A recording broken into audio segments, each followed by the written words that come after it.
mentioned many important institutional innovations. Here, I only want to mention 3 things. First is urbanization. As you know, urbanization is parallel with industrialization. And in China now, it's about the urbanization rate ratio is about a little over 50%.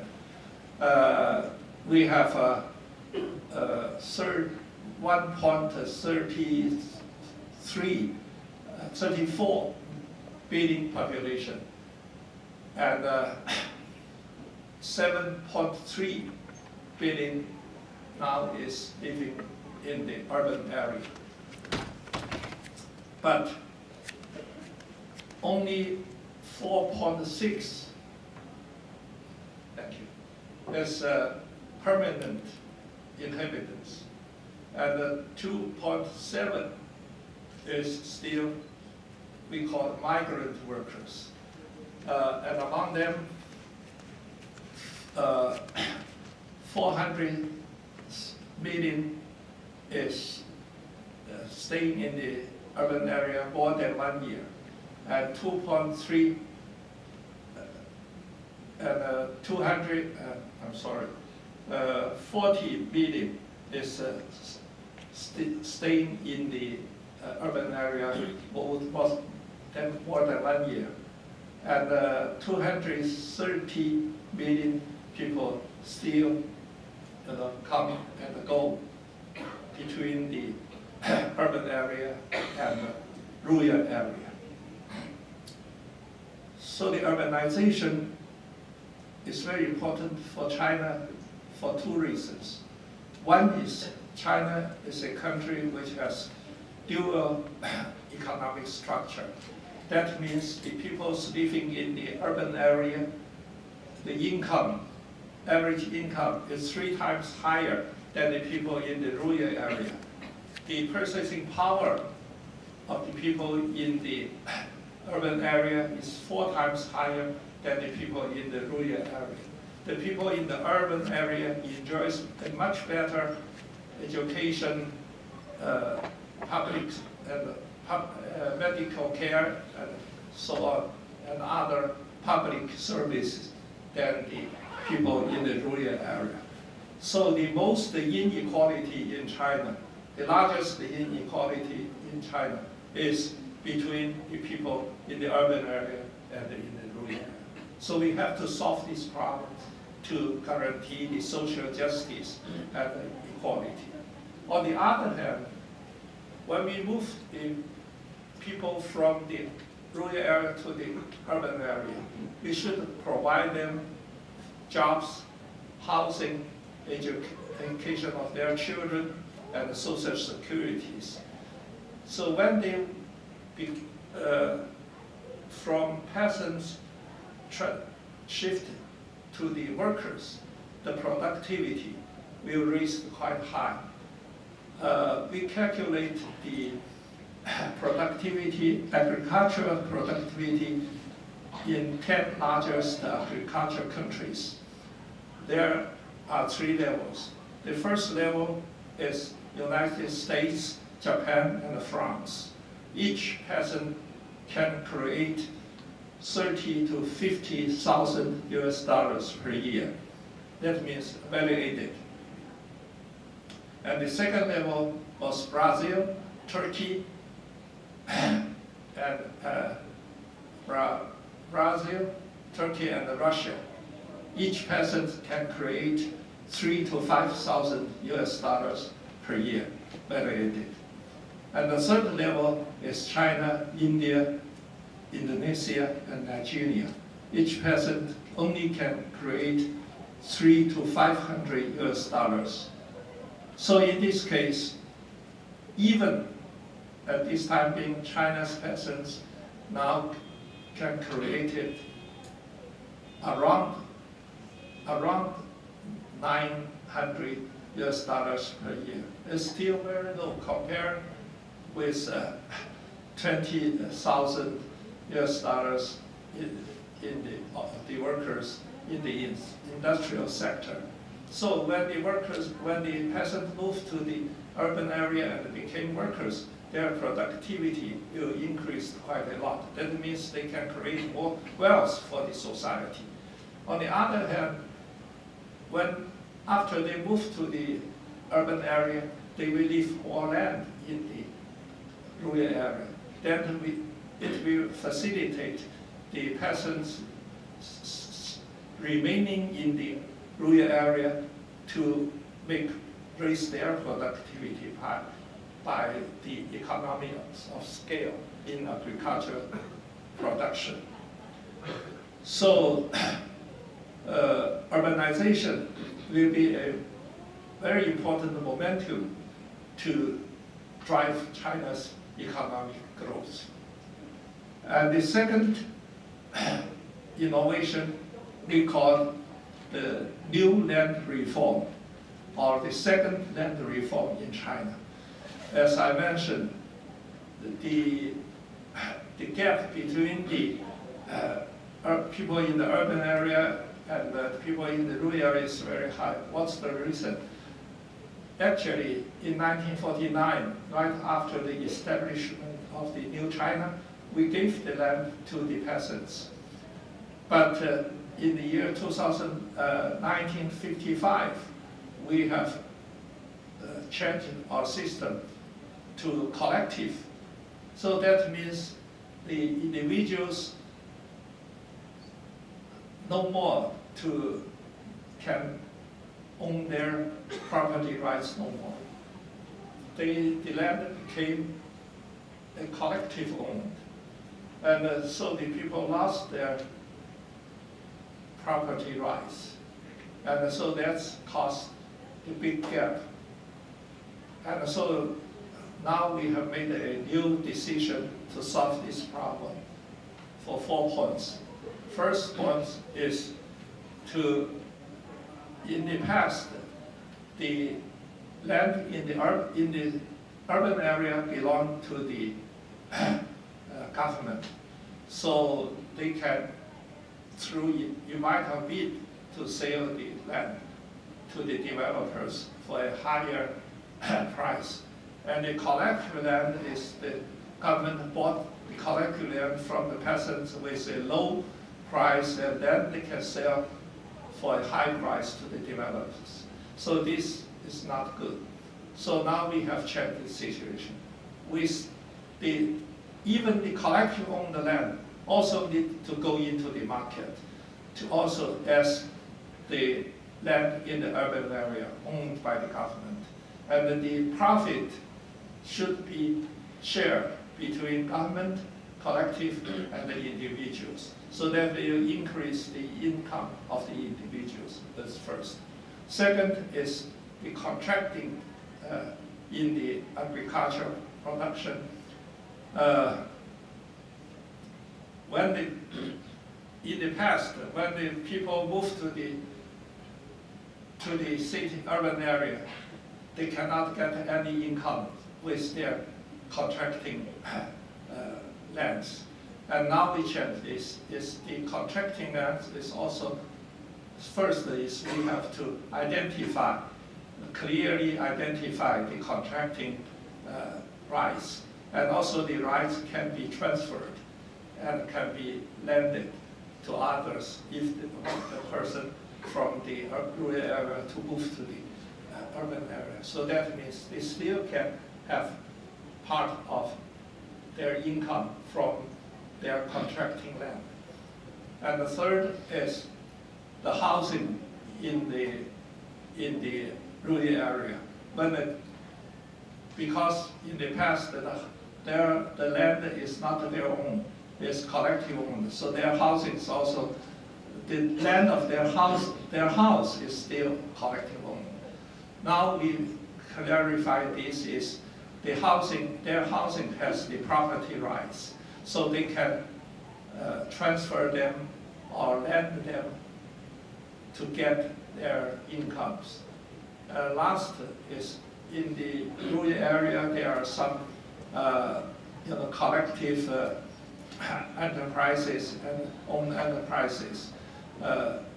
Now we have clarified each person in the collective should have their shares. That means they will get dividends from those enterprises. So through these 4 measures, we can raise the income of the people in the rural area, mostly of the people moving from the rural area to the urban area. So this is a very important reform.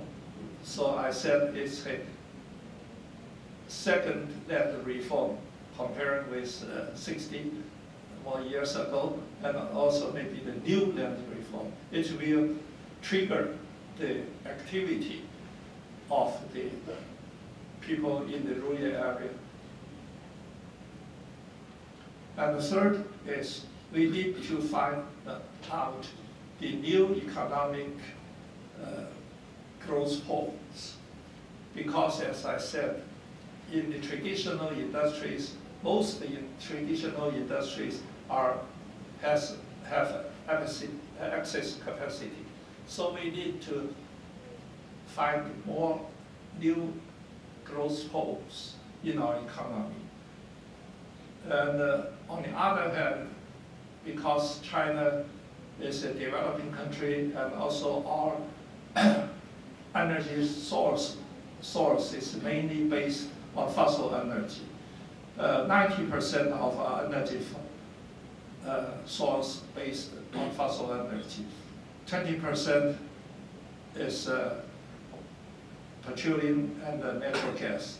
And the coal has 70% of coal, is coal. So now China became the largest CO2 emissioner in the world. So we have to solve this problem too. So in this case, the first important thing is the new energy.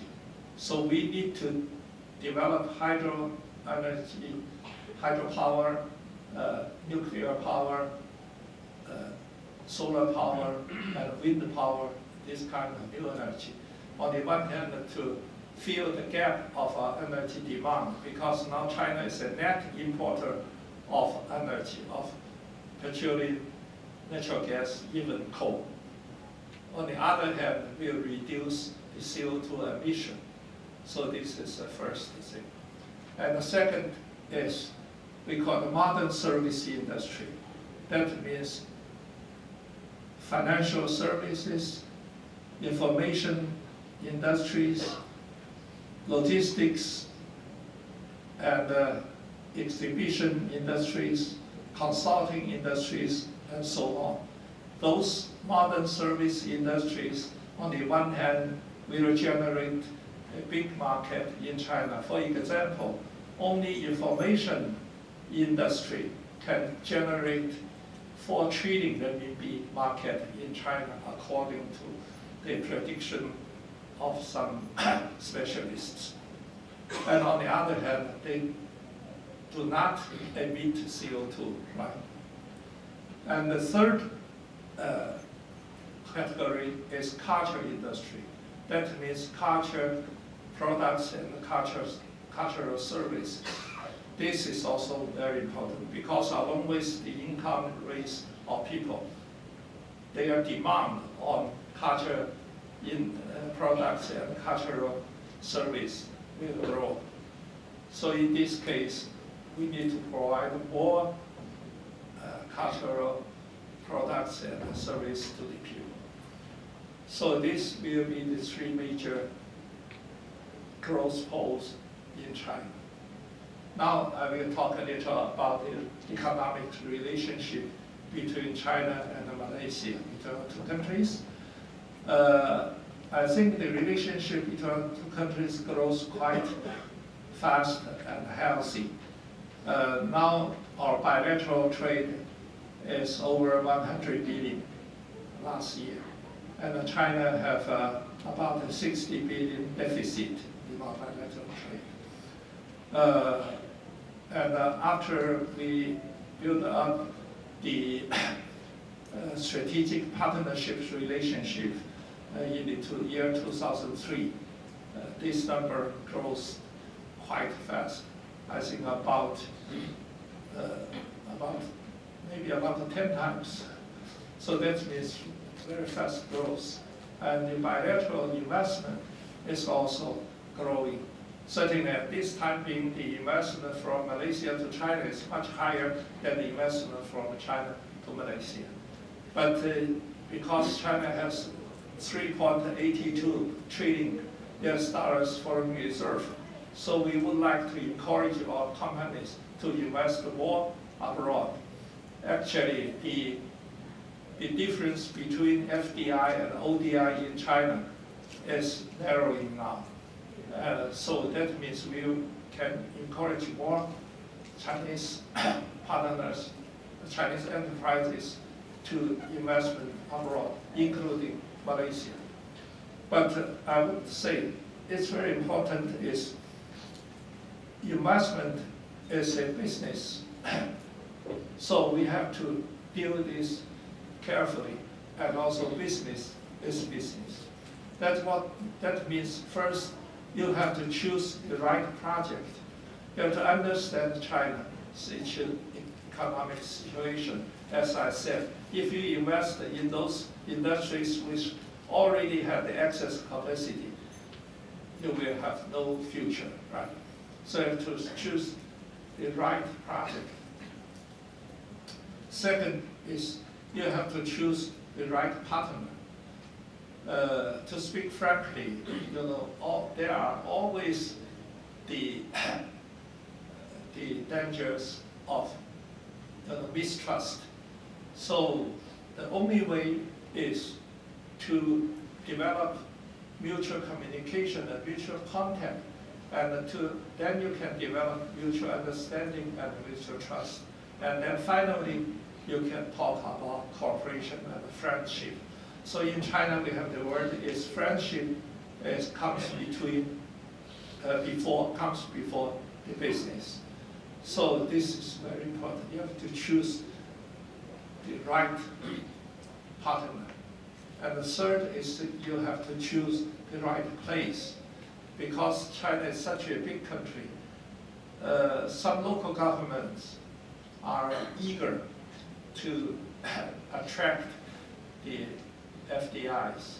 So in this case, some officials of the local government may make some promise which beyond their power. So if you believe this, when you after you invested, you will have trouble because they cannot realize their promises because this is beyond their power. So I think this is also very important. The bilateral trade between our two countries now is growing, and also I think is now learning by doing. So we are going to get more opportunities to develop the new areas in bilateral trade. So certainly some of traditional trade is decreasing, reducing, like a tin trade or something like that. But some new areas is promising. I think just as I said, new energies, modern service industries and cultural industries.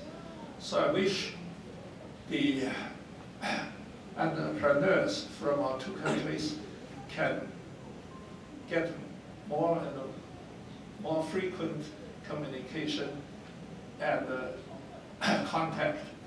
And in this phase, I think the universities also can play an important role through our joint research on the bilateral trade and bilateral investment. So I wish after my visit, we can develop some kind of cooperations with your university to do some joint research on how to promote bilateral trade and bilateral investment. So I think this is all I want to say today. Thank you very much for your attention. Now I'm ready to answer your questions, if you have any.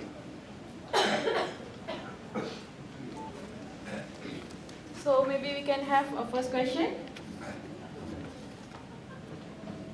Thank you, Professor, for a very, very interesting, wide-ranging talk. My question is about what we read in the press these days about the efforts to have the RMB supplant the US dollar as the global reserve currency. How do you see that going on in the next few years? Okay. May I know your name? Eric West, I'm Canadian. Actually, I just published a book on the renminbi towards internationalization. Because now we are the second largest economic entities in the world, but the renminbi plays very little role in the world. According to, we have a currency international index. According to this number, the US dollar is 53, euro is 26, and the renminbi is only 0.87. So that means we still have a long way to go. So, and actually, I think this will go gradually. First, the renminbi can be used in small amount in the neighbor countries. This already realized. And the second, using renminbi as a clearance basis. Third is using renminbi as a payment basis. Third, use renminbi as investment currency. And last is use renminbi as a reserve currency. So in this case, what we need to do, as I said, internationalization is a bilateral process. From outside, we would like to make renminbi globalized. But on the other hand, we have to let other countries willing to accept the renminbi. So that means we have to make three moves. One is to reform our foreign exchange system. At this time, although we said we are a managed foreign exchange system, but actually, according to IMF, we still a crawl peg to the dollar, and we also use the US dollar as an anchor, as a currency anchor. So that means we have to change our foreign exchange system. Actually, in the year 2009, I made a proposal is to change our system. Actually, from in the year 1999, right after financial crisis, I made a proposal for 3 steps. One is pegging to dollar, second, pegging to a basket, third, to make renminbi fully convertible. And in the year 2005, we already changed from pegging to dollar to pegging to a basket, but because of the financial crisis, so we still mainly pegging to the dollar. So what I suggest is to set up a target zone, use pegging to a basket and set a target zone. And then we widen the target zone step by step. And finally, make our renminbi fully convertible first. And second, we need to make free convertible in capital accounts. We already made our renminbi convertible in current accounts in 1996. But at this time, we still have not liberated our capital accounts.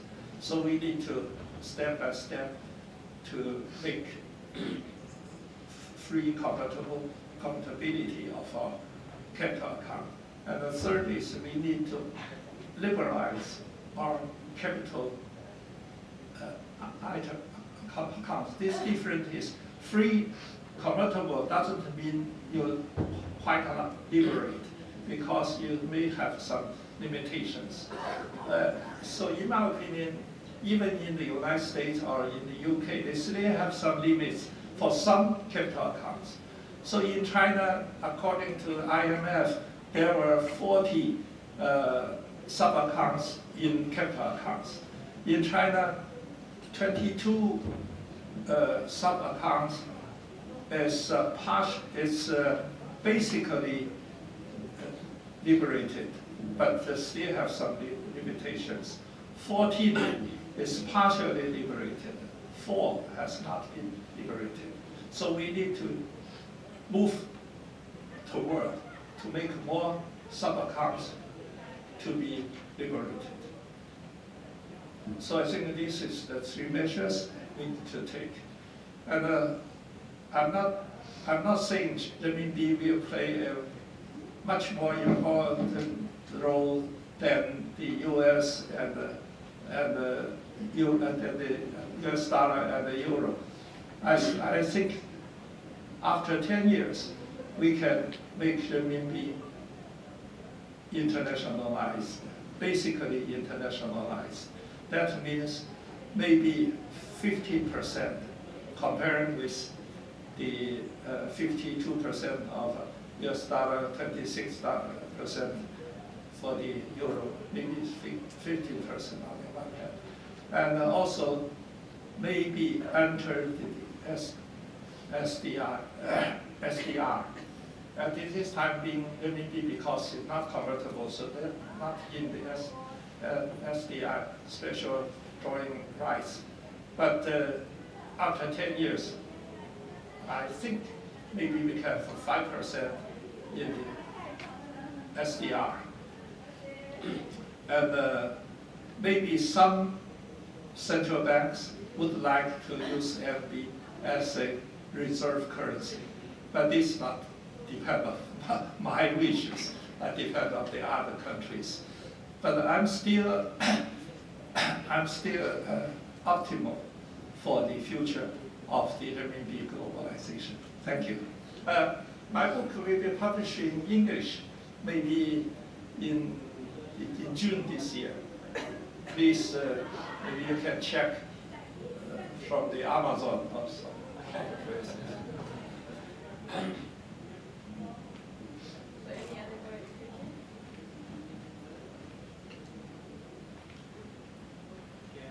You assigned which one? Okay. Okay, my name is Abdullah from Moya. Okay, just now you did mention about the effort of the China government to look on the environmental costs, reducing the environmental costs. So you also did mention about the effort of looking on the solar energy. So if I'm not mistaken now, there is a bit of price war on solar energy between China and also in the US. So with the current situation, how is China moving towards competing in terms of solar energy? And another question is that how do you look forward to look at the solar energy in terms of, because you need a lot of space to build a solar farm? Thank you. Okay. Solar energy is, in my opinion, solar energy is very important because they are renewable, right? So in China, we paid quite a lot of attention to develop solar energy in the past. But I would say 90% of our solar cells were exported. So now we're facing the anti-dumping cases with the United States and with European countries, the European Union, but we already solved the problem with the European Union. So there are, in generally speaking, solar energy is developed quite fastly in China. According to my memory, the solar energy last year is around 6 million kilowatts totally in China. But this year, by the end of last year, I think it's over 10 billion now last year. And by the year of 2015, I think we wish we can reach 30 million. That's because we have the capacities. But in the past, we export quite a lot. Now we would like to use solar energy domestically. So we have the capacities. So the problem is with the subsidies, because at this time the cost of solar energy is still high, about 1 RMB per kilowatt hour. So it's higher than the coal-fired plants.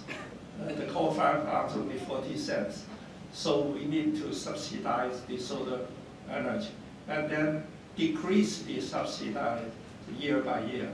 So to encourage them to reduce the cost through innovation. But solar energy is, I think, the most promising new energy in China. On the other hand, also we need to encourage more innovation in this area. As you know, the first generation of solar energy is the solar cells. The conversion efficiency is not too good. I think it's about 18%, the conversion efficiency. And the second generation is the silicon film. This conversion rate is about 9 to 10%, but it's used much less silicon materials.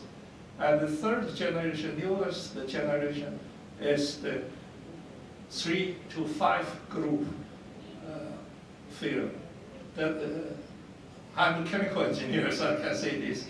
That means the typical is the gallium arsenide, right? The group 3 in the periodical table and the group 5 in the periodical table. Their theoretical conversion rate efficiency is 50%. And now in Japan and in Europe, in Germany, I think they already got 46% conversion rate in the laboratories. So I think this is also a very important future. So that means on the one hand, we will subsidize the existing solar energy industry. On the other hand, we will encourage the R&D of solar energy in the future. I'm sorry, maybe I'm a chemical engineer, so maybe I go into detail in technical points.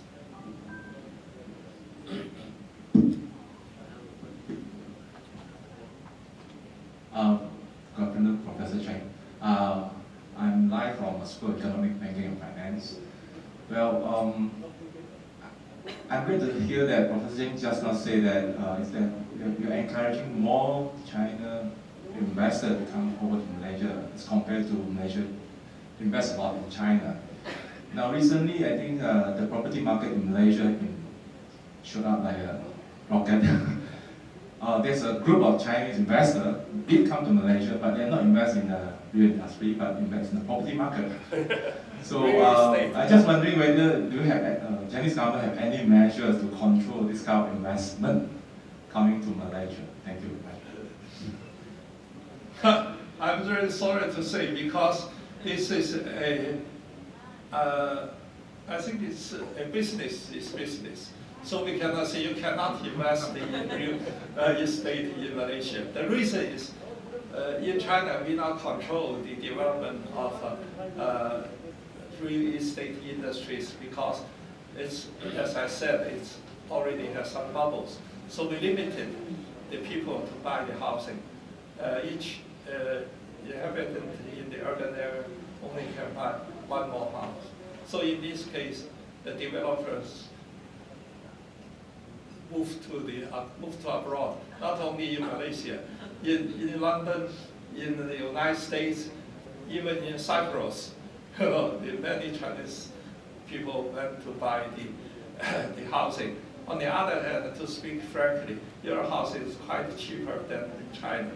I heard here, maybe, I don't know, maybe 1 million, 1 million RMB, that means a $500,000 of Malaysia currency can buy a house, good house in here, right? So in China, you only can buy, I think, 10 square meter in Beijing. so that's, I think it's very difficult to limit them, to restrict them. But on the other hand, in my opinion, those are speculators. Actually, if we want to have a long-term cooperation, we still have to invest in real economy rather than invest in, I call it, fictitious economy. Hello, my name is Ajay from Graduate School of Business. I have 2 questions. I'm sorry, one on Malaysia and one on China. First, let me ask a question on China. You mentioned that automobiles is one of the, auto sector is one of the contributors to the sustainability problem, that means environmental problem. Now in that context, I also noticed that, the cars, automobiles, China still mostly uses the imported cars. And the electric car, which has been a very dream project, in which I think Warren Buffett also invested heavily because he thought that it is a very good project and good place. So what is the extent of the Chinese, electric cars versus the petrol cars? Can you throw some light? This is question number 1. And then, can I ask the question number 2 also, before you answer?